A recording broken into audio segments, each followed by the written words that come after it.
بسم الله الرحمن الرحیم. ډاکټر ګوهر علي د ګوهر هاسپټل اینډ ټرست نه تاسو ته مخاطب یم.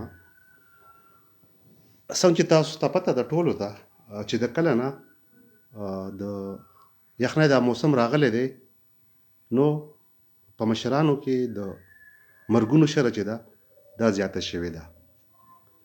بله ورځ په کلي کې ومه، نو د ډاګۍ یو خوږ مشر را سره میلاو شو، اکرم خان لاله، چې دوبۍ کې وي او دغه موږ بحث کولو. هغه څه بیمارو باره کې هم هغه وویل چې دا ډېرې زیاتې شوې دي او د دې وجه څه ده. یو خو دړه دا دوره شوه په دې موسم کې، او بل چې کم دی د کینسر شره ډېره زیاته شوې ده په معاشره کې او دې ټولنه کې. او بل دا چې دا په دې سوشل میډیا به هم تاسو وینئ، هیپاټایټس بي او سی او ایچ آی وي کم ایډ دی، د دې شره هم زیاته شوې ده. نو غواړم چې نن تاسو زه د سرځای په چې کوم دا د مرګونو سره زیاته شوې ده دې باره کې خبرې اترې وکړم. یو خو عام ویډیو یا عامې خبرې وي، لکه چې سړی هر څه ووایي، زه خیر سوشل میډیا ده، خو کوم چې د انسان وجود سره ریلیټډ خبرې دي، هیلث ریلیټډ، پکار ده چې هغې کې ډېر احتیاط وشي او څه موږ ووایو نو دا لږ په ثبوت سره ووایو.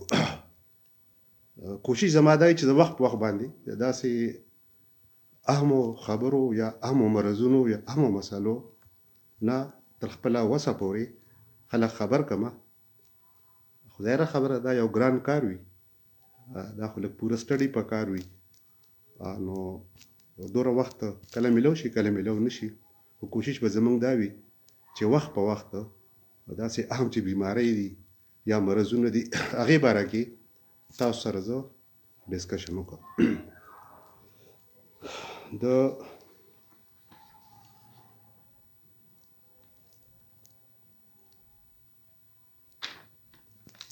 دغه چې دا جیمي کې دا تاسو وګورئ، تقریبا په هر کلي کې او هر علاقې کې د مرګونو شره زیاته شوې ده، خاص کر زمونږ چې کوم مشران دي. د دې وجه څه ده دې باره کې خبره کوو، او بیا مونږ چې دی احتیاطي تدابیر داسې خپل کړو چې د دې شره کمه شي. هسې خو مونږ ټول ته پته ده چې مرګ او ژوند د الله تعالی په اختیار کې دی، خو چې کوم موسمي تبدیلی دي، زیاته ګرمي په دې کې هیټ سټروک کېږي، او زیاته سړځي د ژمي دا موسم دې کې هایپوترمیا، او په دې یا تاسو وګورئ سیاچین یا دا نور ځای کې چې کوم یخې علاقې دي، پوجیان وي، پراس بایټ ورته موږ وایو، دا ډېر زیات کېږي. نو بیا به دې د بچاو باره کې هم خبره وکړو.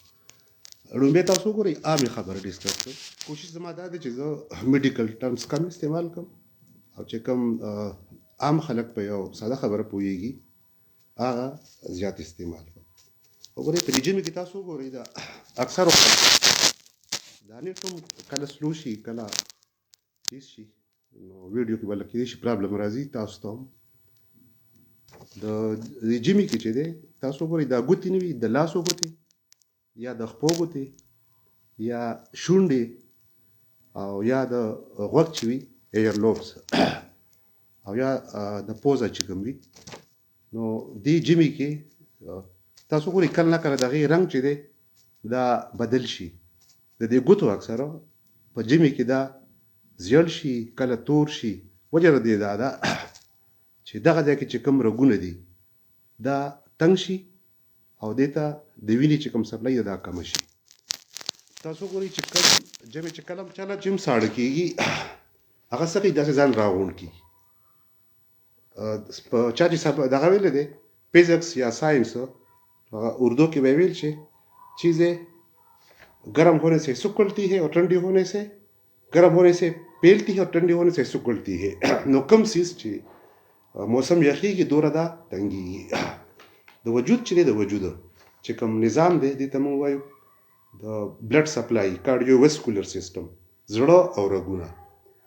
د دې اثر چې دی د دې ژمي او د یخنۍ اثر په دې رګونو باندې ډیر زیات کیږي. موسم کله یخ شو رګونه چې دي رګونه دا تنګ شي. تاسو ګوره یو پیپ چې کله وي چې دا کولاوي او د تر ډیګین اوبه راځي دا ښه په اسان راځي د پریشر کم وي.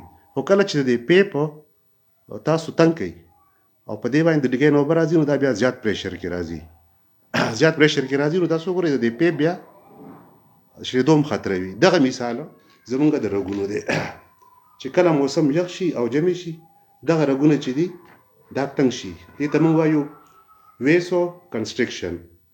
چې کله رګونه تنګ شو نو بیا د وجود کمی چې حصې دي هغې ته چې دا رګونه وینه وړي هلته کې بلډ سپلای کمه شي. یو هلته بلډ سپلای کمه شوه. دویمه څه دا وشوه چې اوس چې دی زړه به زیات زور لګوي زړه به زیات پمپ کوي چې دا وینه د وجود مختلفو حصو ته ورسیږي. بیا دا دغه چې دی زړه دې ته خپله وینه پکار ده هغې ته موږ دې ته چې کوم رګونه وینه پاس کوي هغې ته کورونري آرټریز وایي. نو هغې کې هم تنګوالی راشي. نو یو غټه وجه چې کوم د جمع نه د زیاتو مرګونو ده هغه دا ده چې کوم دا ویسو کنسټرکشن دی او د زړه رګونه تنګوالی هغې کې بیا کلاټ جوړېدل دغه د هارټ اټیک یو غټه وجه ده. د دې چې دی دویمه وجه دا ده چې د ژمي دا موسم دی نو اکثر مشران چې وي هغې ته د سینو بیماری وي. چاته دمه وي آسما چې ورته وایو چاته برانکایټس وي چې دا اوږد ټوخی وي کرانیک برانکایټس ورته موږ وایو. او دغه چې وي موسم هم داسې خشک دی آلوده دی سموک دی نو الرجي نزله زکام دا ډیر زیات وي هغه د نمونیا باعث ګرځي. درېیمه خبره چې ده په مشرانو کې ایمیونټي کموي چې کم قوت مدافعت دی د یاد لري ایمیونټي کموي دی خو مرضونه راشي نو غیلا کمزوري کی. بله وجه چې ده هغه دا زمونږه چې کم دغه ده د سړځای نه بچ کیږي زمونږ وجود دې کې یو غټ دغه چې دی سبکیوټینیس پیټ چې ورته موږ وایو دا سرمن چې ده سرمن تاسو وګورئ چې کوم بوډاګان دي که نه دغې سرمن ډېره نری وي. وجه څه ده وجه دا ده چې د هغې لاندې چې کوم دغه وي پیټس وي سبکیوټینیس پیټس دا تقریبا ختم وي. نو چې کوم انسولیشن ورته موږ وایو چې د وجود ټمپریچر دا مستقل ساتي هغې کې هم خلل راشي. نو سبکیوټینیس پیټس چې د سرمن نرموالی دا یو وجه ده. بله وجه په ژمي کې چې ده هغه ایموبیلیټي ده. ایموبیلیټي دا ده چې مشران خو اکثر ګرځېدو کو تکلیف وي او بیا شپې چې دا ډېرې اوږدې وي او ورځې لنډې وي دوی په کټ کې آرام کوي او زیات وخت دپاره د دوی د وجود د حصې چې دی حرکت نه کوي. کله چې وجود حرکت نه کوي دغه شانتې بیا په دې وجود کې د وینې چلن هم کم وي او څومره چې چلن کم شولو ظاهره خبره ده د دې بیا د کلاټ جوړېدو او د وینې د ټینګېدو چانس زیات وي او دغه بیا د هارټ اټیک باعث ګرځي. درېیمه خبره چې ده بله خبره چې ده هغه د اوبو کموالی دی. په ژمي کې په ګرمۍ کې سره تږی کېږي زر اوبه ډېرې څښي. په ژمي کې چې دی تنده کمه وي اوبه خلک کمې استعمالوي. اوبه چې کمې شي زمونږ چې کوم رګونه دي وینه چې ده دا جوړه ده د دې مین چې دي دوه حصې دي. یوې ته مونږ سیلز وایو چې هغې کې ریډ بلډ سیلز وایټ بلډ سیلز پلیټلیټس مختلف قسم پروټینز دي او دغه چې ده بل پلازما یو غټه حصه ده. پلازما چې ده دا چې کوم وجود مونږ اوبه څښو نو رګونه چې دي دا پلازما بیا دا اوبه چې دی رګونو ته جذب شي پلازما دې نه جوړه شي. نو کله چې د اوبه کمې شي مطلب چې پلازما کمه شوه نو هلته کې سیل زیات شو مطلب چې وینه بیا ټینګه شوه. چې وجود کې اوبه کمې شوې وینه ټینګه شوه. چې کله وینه ټینګه شي نو بیا په هغې کې د امباریزم ترومبوسس چانسز زیات وي او دغه بیا هارټ اټیک باعث جوړیږي. دویم بله خبره چې نن سبا فضایي آلودګي ده، لوګي دی، دوړه ده، دغه یو وجه ده. بل اکثر مشران چې دي د مخکې نه په بیمارو کې مبتلا وي، شوګر شو، بلډ پریشر شو، هایپرټنشن شو، د سینې بیماری شوې، نو دغه چې دي خبرې دا ټول د دې سبب ګرځي. اوس دا ما غټ چې تاسو ته وښولې، اوس به احتیاط څه پکار دی چې څه تدابیر وشي چې دا مشران د دې هایپوترمیا نه سړځای نه بچ شي. لومبی خو دا دی سحر مشران چې پاسي یا هر سړی نو پکار دا چې نور ته کینی، چې نور ته کینی پیدا به دوه شي. یو پیدا دا چې وجود به ګرم وي، ټمپریچر به ملاو شي. بل دا نور سره به دا ویټامین ډي والی او دای سره به وجود مضبوط وي. کوشش به دا وکړئ تاسو چې یا مشران ته زموږ دا ریکویسټ دی چې د ورځې ښه ډېر وګرځي، ډېر واک وکړي چې څوک ګرځېدی شي. که څوک ګرځېدی شي بهر دی وګرځي، څوک داسې کمزوري په کورونو کې ګرځوئ. څومره چې دی ګرځي دومره به د دی چې دی دا د وینې چلن دا به زیات وي او د امبالیزم او ترومبوسیس چانس چې دی دا به کم وي. بیا شپه چې رااله د شپې بیا د دې مشرانو خاص خیال ساتل غواړي. هغې کې څه دي؟ هغې کې دا دی چې د دی د اوسېدو کمره، د دی کپړې، لباس چې شو، د دی خوراک، د دی څښاک، د دې خیال ساتل دي.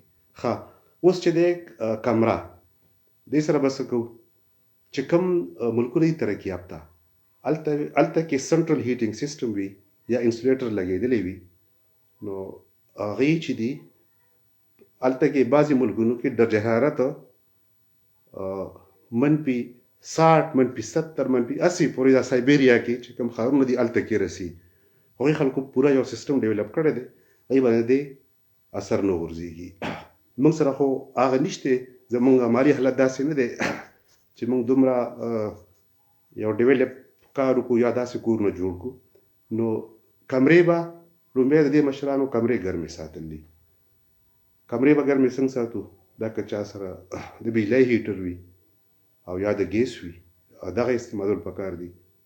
هغې کې هم احتیاط پکار دی. خدای مکړه د شپې کولو پاتې نه شي او دغه چې کولو پاتې شي بیا هم اکسیجن ختمیږي او کاربن مونوکساید او نور چې کوم زهریله ګیسز دي هغه کمرې کې جمع کېدی شي. دویم چې کومې دغه دي کمرې سره دروازه ده او یا کړکۍ دي یا روشندان دی، پکار دی تاسو پردې ولګوئ چې د شپې یخه هوا نه راځي. دا خو د کمرې خبره شوله. بیا د دې مشرانو د خوراک او څښاک. خوراک چې دی دا درچه لپاره ډېر زیات ضروري دی. اکثر زموږ خلک یا پښتانه چې دي څه پکې خیر ګپ هم لګو، خوراک چې څوک ډېر کوي وایي دی یا تړیا دی یا خېټور دی یا نهار دی. دا خبرې غلطې دي. څومره چې تاسو خوراک ښه وکړو وجود چې دی دا چلیږي په خوراک. ګاډی نه دی ګاډی، دا که هر څومره 0 میټر ګاډی شي او که ډېر ښکلی روډ شي که ډېر تکړه ډریور شي چې دې کې پټرول نه وي که نه ګاډی نه چلیږي. دغه مثال د انسان د خوراک دی. خوراک چې د چا څومره ورسره سي او څومره ښه خوراک کولی شي، څومره متوازن کولی شي، دا ښه خبره ده.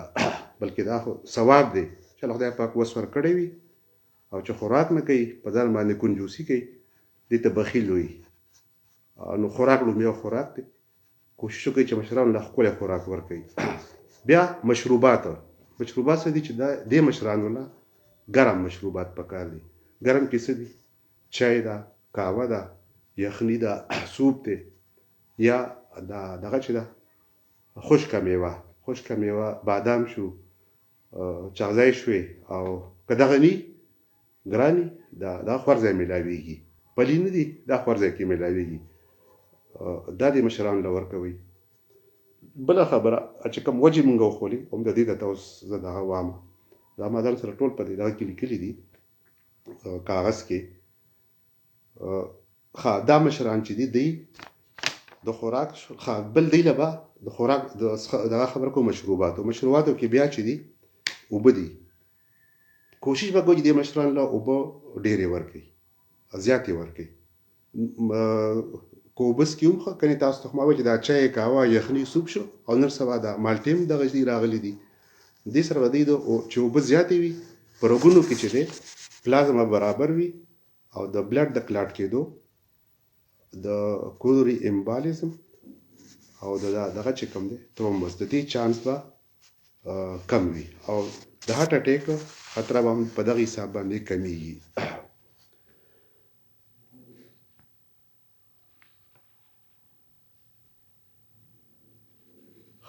بیا د کپړو خبره چې وکړو لباس نو پکار ده چې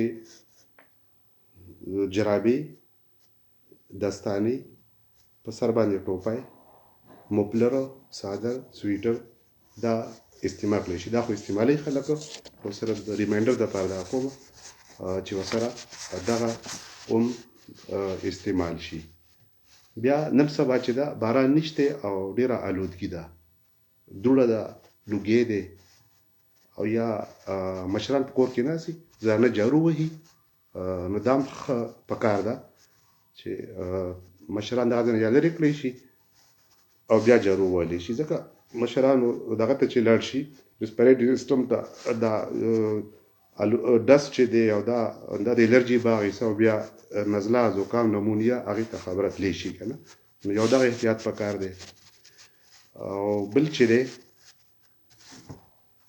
چې چاته داسې د سا بیماری وي پکار چې هغه کې انفلوئنزا شي یا د نور شي ویکسین شي دغه شان چې کوم د نور دي بلډ پریشر شوګر د زړه بیماری شوي هایپرټنشن شو بلډ او د جوړونو یا د ګردو پکار دا چې د خپل ډاکټر نه په دې جمی کې خامخا مشوره واغستې شي د ټول نه بیا ضروری خبره چې زه کول غواړم هغه دا چې تاسو ته وایي چې په دې جمی کې یو خدای چې مشران چې دي هغه چې دي شپې وګدي وي او ورځې لنډې وي او دی بل د شپې چې سړی سم نه بیا ایموبیلیټي د مونږ وایو لکه حرکت نه وي ګرځي را ګرځي نه یو خدای چې د شپې خوب هم کم وي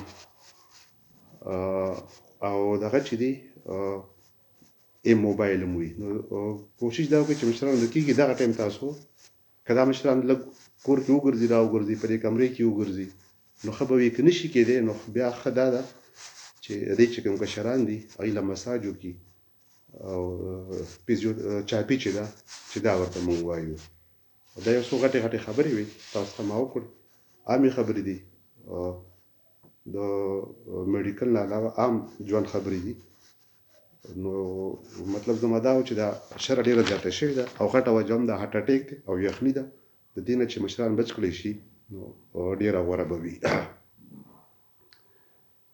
دا چې دي زه تاسو ته یو خبره کوم ژوند چې دی ژوند ده هر جنگ دپاره یو مضبوطه مورچه پکار وي مورچه ستا مضبوطه وي نو که ستا دشمن هر څومره طاقتور شو شکست نه شي خوړی ژوند کې حادثات راځي واقعات راځي دا چې کوم مشران دي مشران صرف دا نه دي چې چا په کور کې مور پلار دي بلکې دا ستاسو ترونه دي ماماګان دي خپل خپلوان دي په چمګاونډ کې چې مشران دي کلی کې دي علاقې کې دي هر ځای تاسو څوک ناشنا کس ووینئ دا ټول زموږ مشران دي دا یو مضبوطه مورچه ده دا انسان سره په هر ځای کې ملګري دا د ژوند چې کم هم حادثات راځي زول راځي توپان راځي سیلۍ راځي نو دا د انسان پناوي دا خپله دغه چې ده مورچه دا مضبوطه وساتئ انشاءالله تعالی د ژوند په هر جنگ کې به کامیاب یې او د چا چې هم دا مورچه کمزورې شوه نو هغه خلک بیا د خشاک په شان دی د ژوند په دې توپان کې بهیږي انشاءالله تعالی بله ویډیو به بیا د کینسر بیماری دي دا زیاتې شوي دي ډېرې خاص کر زنانو کې د سینې دا بیماری چې ده دا ډېر ینګ ځوانانو جنکو کې مونږ ولیدې دا زیاتې شوي دي د کولمې کینسر زیات شوی د معدې زیات شوی پراسټیټ چې ورته وایو ان شاء الله تعالی بل ځل به دغه باره کې یو څو خبرې کوو او نن سبا تاسو په دې سوشل میډیا باندې وینئ چې هیپاټایټس بی هیپاټایټس سی او ایچ آی وی ایډز دا هم ډېر زیات شوی دی دا خو ریپورټډ کیسز دي خو ډېر داسې چې هغه ریپورټ شوي نه دي چا ټیسټ نه دی کړی ان شاء الله تعالی راتلونکي کوشش به کوم چې زه هفته کې تاسو سره یو ځل یا لایو یا یو دې باره کې یو ویډیو کوم ان شاء الله تعالی راتلونکي به هم دې باره کې کوو د اورېدو ډېره مهرباني خپل ځان او د خپلو مشرانو خیال ساتئ والسلام